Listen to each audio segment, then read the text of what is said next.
Prijatelj navadno sedi v isti klopi in gleda enake reči kot ti.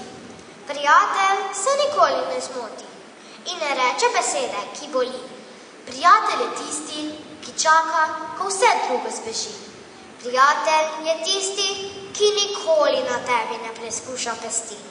In končno, pravi prijatelj je vedno tam, kamor kupaš sam. Pomeni združitev dveh šol, je to prednost ali korak nazaj? Zagotovo vidimo v tem prednost.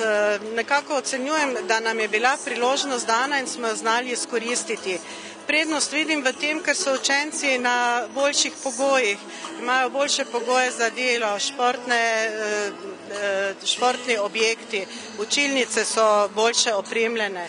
Šola ima prečudovito okolje za učitelje, pa tudi nekje prednost, ker lahko dosegajo višje cilje, boljše učno-vzgojno delo, kvalitetnejše.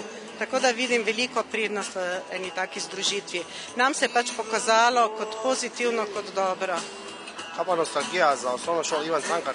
Zagotovo, da je, sigurno, ker je šola mnoga leta obstojala.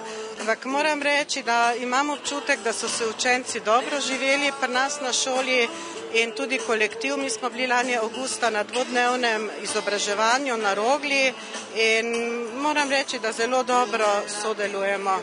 In tudi učenci so se vživeli, stkali nove prijateljske vezi, sprejmejo in sodelujejo z drugim. Ministra za šolstvo danes ne bo kljub napovedi? Ne, žal ga danes ne bo. Ob 2 je bilo sporočilo mi podano, da imajo sejo v parlamentu in da je zadržan.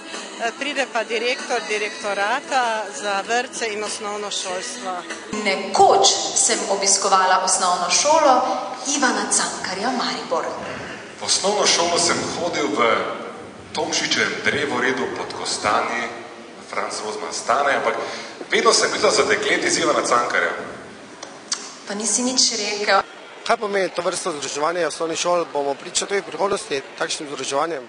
Ja, združevanje teh dveh šol, Ivana Cankarja in Franca Rozmana Staneta, je pravzaprav primer dobrega zgleda sodelovanja, reševanja nekaterih stvari, tudi v prid tega, da bo v bodočnosti otrokom, učiteljem pa tudi krajanom boljše. Ampak kaj pomeni to, ko bo zmeraj manj otrok? Bo potem tudi manj osnovnih šol? Ja, trenutno res velja, da osnovno šolo obiskujejo generacije otrok, ki so zelo majhne, ampak podatki demografske kažejo pa na to, da se število otrok v Sloveniji povečuje in računamo na to, da pravzaprav zaradi zmanjšanega števila otrok ne bi prav na veliko združevali šole med seboj.